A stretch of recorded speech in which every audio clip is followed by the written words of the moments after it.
Imagine the world's energy jugular. Now imagine someone or something just squeezed it.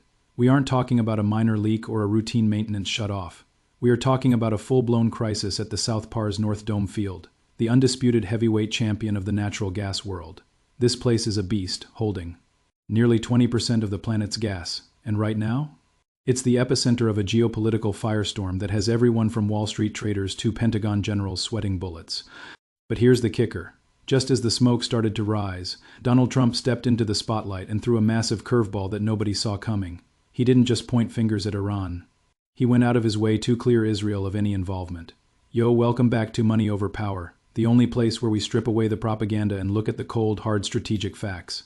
If you want to stay ahead of the global curve, do yourself a favor. Smash that subscribe button and hit the like bell right now. It's the best way to support the channel. And seriously, don't even think about clicking away, because the evidence we've uncovered by the end of this video changes everything you think you know about this crisis. Now, hold on. Why would the former president, a man not exactly known for playing defense for Middle Eastern stability, be so quick to issue a get-out-of-jail-free card to Israel? What does he know that the rest of the world is still guessing about? Was this a physical hit, a digital sabotage, or something much more sinister brewing from the inside? If you think this is just another headline about a far-off explosion, think again. This is about your gas prices, your electricity bills, and a potential global conflict that's currently hanging by a thread. Stick around, because we're peeling back the layers on a story that the mainstream media is too afraid to touch, to understand.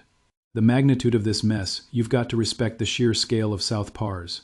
In the world of energy, this isn't just a facility. It's a game changer. It's right in the heart of the Persian Gulf, a massive offshore reservoir shared between Iran and Qatar. For Iran, this isn't just an asset, it's their economic life support. With us sanctions strangling their oil exports, South Pars is the one thing keeping the lights on in Tehran and the cash flowing into their coffers. So when reports started trickling in about a massive incident at the world's largest gas hub, the global markets didn't just flinch, they went into a total tailspin. But here is where the mystery starts to thicken. The initial reports were messy. Some sources screamed massive explosion, while others whispered about a technical glitch. But let's be real, nothing happens by accident at a facility this guarded. In the world of high-stakes geopolitics, accidents are usually just carefully choreographed moves on a much larger chessboard. If this facility was truly destroyed, we're talking about a multi-billion-dollar catastrophe that could take years to fix. But if it was interrupted, we're looking at a surgical strike designed to send a message without starting a world war. Which one was it? And why is the truth being buried under layers of state-run propaganda and conflicting satellite data? As the world scrambled for answers, Donald Trump took the stage, and in classic Trump fashion, he didn't hold back. He called the situation a total disaster, blaming the current administration's weakness for allowing Iran to get into this mess. But then came the shocker. He looked right into the camera and said, Israel is not to blame. Now why is that significant? Because in the Middle East, whenever something big and high-tech goes boom in Iran, the world immediately looks at Israel's Mossad. They have the motive, the tech, and the history. But Trump, the guy who usually doubles down on aggressive rhetoric, decided to play the defense attorney for Israel this time. Why? Does he have a back channel to intelligence that confirms this was a homegrown Iranian disaster? Or is he protecting a much more sensitive operation that hasn't been made public yet? This raises a massive red flag. If it wasn't a missile and it wasn't Israel, what the heck happened? Enter the realm of cyber warfare. In 2026, you don't need a billion-dollar bomber to take out a gas plant. You just need a few lines of code and a zero-day exploit. We've seen this movie before, remember Stuxnet? Cyber attacks are the ultimate ghost weapons. They allow an adversary to paralyze an entire nation's infrastructure without ever firing a single bullet. If a sophisticated malware package bypassed the air-gapped systems at South Pars, it could have triggered a catastrophic pressure buildup or a total system blackout. This is the silent killer of the modern age. It leaves no fingerprints, no shrapnel, and no clear path to retaliation. Is Iran standing on a digital landmine? And if so, who planted it? Let's talk about the domino effect, because this hits closer to home than you think. You might be sitting thousands of miles away, but your wallet is about to feel the heat. When the world's largest gas facility stalls, the supply and demand curve doesn't just bend, it breaks. Natural gas isn't just for heating homes. It's the backbone of industrial manufacturing and electricity production. If the Persian Gulf supply is throttled, Europe, already desperate for energy independence, will have to bid higher. Asia will have to pivot, and the US will see the ripple effects in the global LNG, liquefied natural gas market. We're talking about a potential energy crunch that could make the '70s look like a cakewalk. Are we looking at a permanent shift in global power, or is this just a temporary spike fueled by fear? And don't think for a second that Russia is just watching from the sidelines. As a major gas exporter itself, any hit to Iran's capacity puts Russia in a very interesting power seat. Higher prices mean more revenue for Moscow. But on the flip side, China, Iran's biggest customer, is now looking at a massive energy security risk. This incident has effectively pitted the interests of the world's biggest superpowers against each other. It's a pressure cooker, and South Pars just turned up the heat. If Iran decides to retaliate by closing the Strait of Hormuz, the world's most important oil choke point, then all bets are off. We wouldn't just be talking about a gas crisis. We'd be talking about a global economic shutdown. So where does that leave us? We have a facility in crisis, a former president playing defense for an ally, and a global market on the verge of a nervous breakdown. The official stories don't add up. If it was a simple accident, why the high-level political shielding? If it was a strike, why the silence from the perpetrators?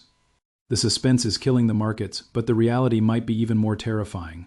We are witnessing a new era of gray zone warfare where the lines between peace, sabotage, and all-out war are completely blurred. What if this wasn't a strike from the outside at all? What if this was an internal power struggle gone wrong? Iran is currently navigating a complex internal political transition.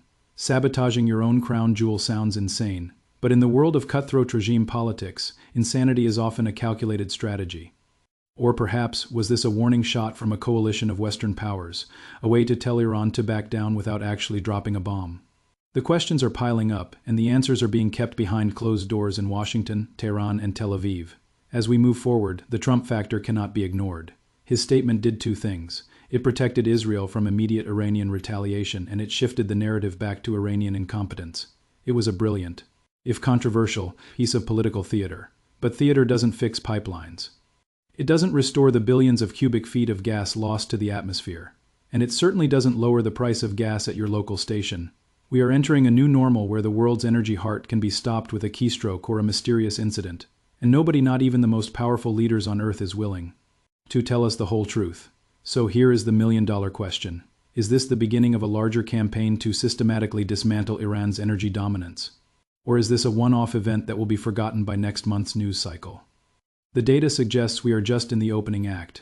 If South Pars is vulnerable, every other energy hub in the world is on notice. The great energy war of the late 2020s might have just kicked off, and most people don't even realize they're in the middle of the battlefield. We're keeping a close eye on the satellite feeds and the diplomatic back channels. Every time a new piece of the puzzle drops, the picture looks a little more chaotic. One thing is for certain, the energy map of the world was redrawn this week, and the ink is still wet. Whether you're an investor, a political junkie, or just someone trying to make sense of a world that seems to be losing its mind, you cannot afford to look away. What do you think is really going on behind the scenes at South Pars? Was Trump's defense of Israel a signal of a secret alliance, or just a clever distraction? And more importantly, are you prepared for what happens to the global economy if the world's gas tank stays empty? Drop your thoughts in the comments. This conversation is just getting started, and we want to hear your theories. Don't forget to hit that subscribe button and turn on notifications, because our next deep dive is going to look at the Strait of Hormuz blockade scenario. And trust me, you don't want to miss that one. Stay sharp, stay informed, and we'll see you in the next one. Thanks for sticking with money over power until the very end. The world is moving fast, and you're now one step ahead of the crowd. If this breakdown opened your eyes, hit that like button and tell me in the comments. Is this the start of a new energy war, or just a calculated warning? Don't forget to subscribe so you don't miss our next deep dive into the Strait of Hormuz. See you in the next one.